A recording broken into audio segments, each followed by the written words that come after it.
अभी तक आपने पढ़ा कि कजरी सुहास से मिलने आती है। सुहास उसे मना करता है कि आगे वो कजरी से संबंध नहीं रख पाएगा। कजरी को इस तरह अपनी होने वाली पत्नी की चिंता करना अच्छा नहीं लगता। सुहास द्वारा इस तरह अपना त्यागना बर्दाश्त नहीं कर पाती। वो उसे चेतावनी देते हुए वहां से चली जाती है कि वक्त आने पर उसे वो ऐसा जख्म देगी कि वो भी उसी की तरह तड़पेगा, खून के आंसू रोएगा। अब आगे पढ़े। सुहास भाई प्रभास से साथ घर चला आता है। सुबह प्रभास को बनारस जाना है। वो वही के कॉलेज से एमएससी कर रहा था। दोनों बेटों को साथ बिठा लीला देवी खाना खिलाती है। सुबह ही छोटा बेटा शहर चला जाएगा। वो अपना सारा प्यार उड़ेल देना चाहती थी, और जैसा कि सभी जानते हैं माँ का प्यार थाली में ही ज्यादा दिखता है। लीला ने सब कुछ प्रभास की पसंद का बनाया था। खस्ता लिट्टी, साथ में बैगन टमाटर का चोखा, सेवई, पोहे, रबड़ी और मीठी दही भी। कभी वो लिट्टी डालती उनकी थाली में तो कभी पोहे। वो प्रभास को ऐसे खिला रही थी जैसे उसे आज के बाद खाना ही नहीं मिलेगा। प्रभास ने आंखों ही आंखों में इशारा किया और मां की चोरी हाथ जोड़कर विनती की कि भाई अब तुम ही मां से बचा सकते हो। भाई का इशारा समझकर सुहास बोला, मां अब बस करो, इसे सुबह जाना भी है। ज्यादा खिला दोगी तो अगर कहीं पेट खराब हो गया तो फिर ये जा भी नहीं पाएगा, और नहीं जा पाएगा तो फॉर्म की तारीख बीत जाएगा, और तारीख निकल गई तो फिर साल ही बेकार हो जाएगा। तो लीला समझ गई कि सुहास उसके प्यार का मजा ले रहा है।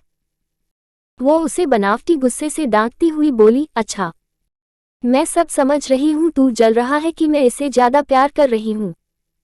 नहीं खिलाती अब इसे, रहने दे बेटा, जो खा सके वही खा। इतना कहकर प्यार से प्रभास के सर पर हाथ फेरने लगी। प्रभास अपनी जान छूटती देख जल्दी से उठकर हाथ धोने लगा। हाथ धोते धोते ही बोला, भैया मैं आपके साथ ही सोऊंगा, नहीं तो सुबह सोता ही रह जाऊंगा और बस निकल भी जाएगी। ठीक है छोटे, कहकर दोनों भाई सुहास के कमरे में सोने चले गए। लीला उन्हें जाते हुए गर्व से देख रही थी, साथ ही मन ईश्वर से प्रार्थना कर रही थी कि हे भगवान, मेरे इस राम लखन की जोड़ी को किसी की नजर न लगे। सुबह तड़के उठकर लीला ने पूरी सब्जी बनाकर रास्ते के लिए बांध दिया। सुहास भी तैयार होकर भाई प्रभास को बस पर बैठाने के लिए चल दिया। बस जैसे उन्हीं की प्रतीक्षा कर रही थी। जैसे ही वो वहां पहुंचे 2 मिनट बाद बस खुल गई। प्रभास का सामान रखवाने के लिए सुहास भी बस में चढ़ा। अच्छी सीट की तलाश में वो इधर उधर निगाह दौड़ा रहा था। तभी उसकी निगाह पीछे की सीट पर बैठी एक लड़की पर पड़ी। उसे तो रात के अंधेरे में भी वो पहचान लेता था, फिर ये तो दिन का उजाला फैला था। वो गठरी सी बनी सिमटी चेहरे को ढककर सबसे छुपाते हुए बैठी थी। सुहास पल भर को सिहर गया। इसका मतलब जो उसने कहा था रात को वो सच कर दिया। एक बार उसके जी में आया कि उसके पास जाकर नहीं जाने के लिए मना ले, पर यहाँ ऐसा कोई नहीं था जो उससे परिचित ना हो। इस कारण उसकी हिम्मत जवाब दे गई। सुहास भयभीत हो गया कि उसने पहली बात सच कर दिया। अब वो अपनी दूसरी बात सच करने के लिए पता नहीं क्या करेगी। प्रभास भाई के कंधे को झकझोरते हुए बोला, भैया कहाँ खोए हुए हो, बस जल्दी है, जल्दी उतरो। प्रभास के पुकारने पर सुहास की चेतना वापस आई। हाँ हाँ छोटे, उतरता हूँ, कहकर बस से उतर गया। जाती हुई बस से दूर जाते प्रभास के हाथ दिखाई दे रहे। सुहास ने भी हाथ हिलाया और घर के लिए वापस लौट पड़ा एक अनजाने भाई के साथ। प्रभास को बनारस पहुंचते पहुंचते शाम हो गई। रास्ते में उसने मां का दिया खाना खा लिया था। पहले वो अपने हॉस्टल गया, वहां अपना सामान रखा। फिर दोस्तों से पता करने चला गया कि फॉर्म की आखिरी तारीख कब तक है। दोस्तों से पता चला कि अभी 4 दिन का समय है। प्रभास को चैन आया कि चलो अभी तो समय है, आराम से भर दूंगा। दूसरे दिन प्रभास कॉलेज गया। आज 1 महीने बाद उसकी मुलाकात रश्मि से होगी, इसलिए वो बेहद खुश था कि जब से घर गया था तब से उससे बात नहीं हो पाई थी। आज जी भर के उससे बातें कर सकूंगा। प्रभास और रश्मि साथ ही पढ़ते थे। वो एक अच्छे दोस्त तो थे ही, पर इधर कुछ दिनों से उनका रिश्ता दोस्ती से कुछ आगे बढ़ गया था। ये दोस्ती सिर्फ दोस्ती न रह के एक रिलेशनशिप का रूप ले चुकी थी। अब उन्हें एक दूसरे से मिले बिना चैन नहीं पड़ता था। पर अभी कॉलेज की छुट्टी होने की वजह से 1 महीना उन्हें अलग रहना पड़ा था। अब वो आज छुट्टी के बाद पहली बार मिल रहे थे। प्रभास पहले कॉलेज पहुंच गया। उसके कुछ देर बाद रश्मि आई। अपनी सहेलियों के साथ वो आई। वो दूर से ही पहचानी जा सकती थी। रश्मि बिल्कुल अपने नाम को साकार करती हुई। लंबा कद, कमर तक लहराते लंबे बाल, उजला दूधिया रंग, उस पर सुतवा नाक। ढूंढे कोई कमी नहीं मिलती थी। लड़की तो क्या, उसके सौंदर्य को लड़कियां भी बखाना करती थी। रईस बाप की अकेली बेटी थी। उसके कपड़े भी एक से एक बढ़कर सुंदर और महंगे होते थे, जो उसकी सुंदरता में 4 चांद लगाते थे। रश्मि जमींदार परिवार से ताल्लुक रखती थी। पिता और बड़े भाई की वो लाडली थी। उस पे वो जान छिड़कते थे। उसकी हर इच्छा वो जबान से निकलने से पहले पूरी करते थे। अपनी आन बान शान के लिए वो अपने पूरे क्षेत्र में जाने जाते थे। प्रभास ने रश्मि के आते ही उसे साथ लिया और फॉर्म भरने के काउंटर पर गया। दोनों ने एक एक फॉर्म लिया और उसकी औपचारिकता पूरी करने लगे। जब फॉर्म भर गया तो उन्होंने जमा कर दिया और बाहर कुछ खाने चले गए। अभी उनकी क्लास नहीं चल रही थी। बात करते करते प्रभास कल रात की बात बताने लगा कि उसकी माँ कितनी अच्छी है, उसे कितने प्यार से खिलाती है। माँ का प्यार तो बस पूछो ही मत। प्रभास की बातें सुनकर रश्मि उदास हो गई। उसके उतरे चेहरे को देख प्रभास बोला, क्या हुआ रश्मि, तुम्हारी माँ कैसी है? क्या तुम्हें ज्यादा डांटती है जो तुम उदास हो गई? कोई बात नहीं, माँ डांटती भी है तो हमारे अच्छे के लिए ही, क्योंकि वो हमें बिल्कुल परफेक्ट बनाना चाहती है। और माँ की डांट ही तो हमें गलत रास्ते से सही रास्ते पर क्या आती है।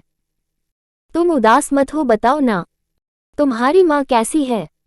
2 बूंद आंसू टप से सामने टेबल पर चू पड़े। वो उन्हें पोंछकर अपनी भावना को छिपाते हुए बोली, अरे नहीं प्रभास, ऐसी बात नहीं।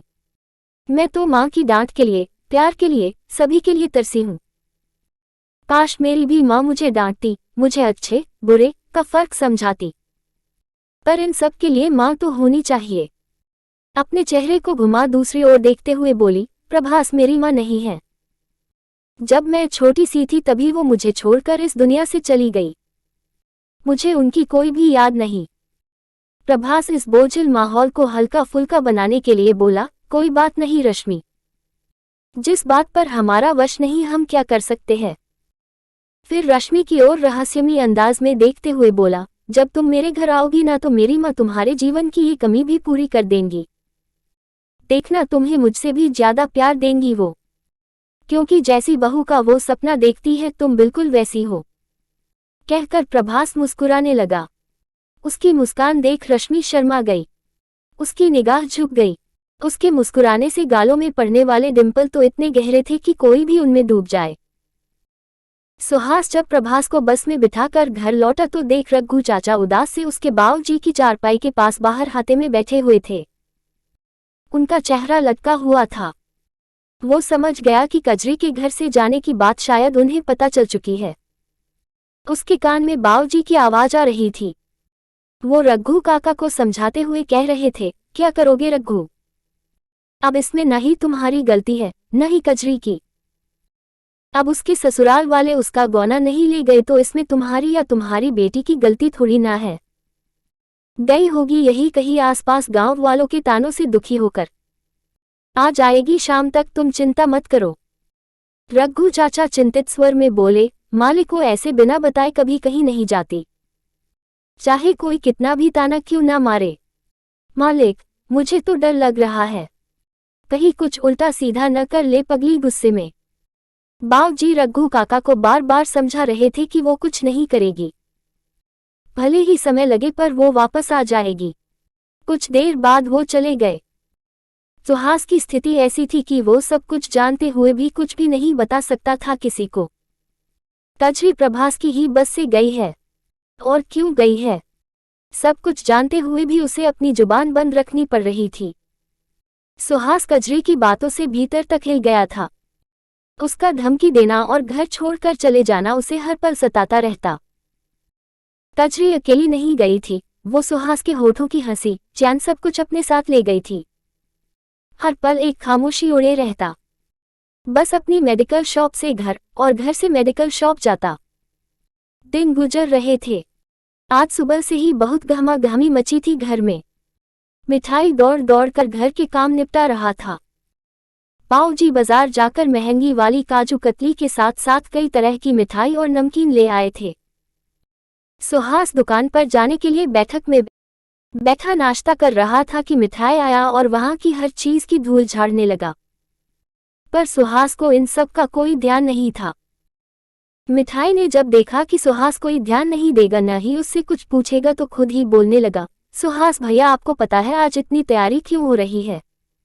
आज कौन आ रहा है? सुहास को पता था कि मिठाई जब तक अपनी बात बता नहीं लेगा उसके पेट में दर्द होता ही रहेगा और उसे परेशान करता ही रहेगा। इसलिए अच्छा है कि अपनी जान छुड़ाने के लिए पूछ ही ले। सुहास बोला, हाँ बता दे मिठाई आज कौन आ रहा है, नहीं तो तेरा पेट दुखता ही रहेगा। मिठाई हाथ का पोंछा छोड़कर सुहास के पास आकर जमीन पर बैठ गया। आखिर कौन मेहमान आ रहे थे जिसके लिए घर में इतनी तैयारी चल रही थी? क्या कजरी का कुछ पता चल पाया रघु काका को? आखिर कजरी इस तरह अचानक कहाँ चली गई?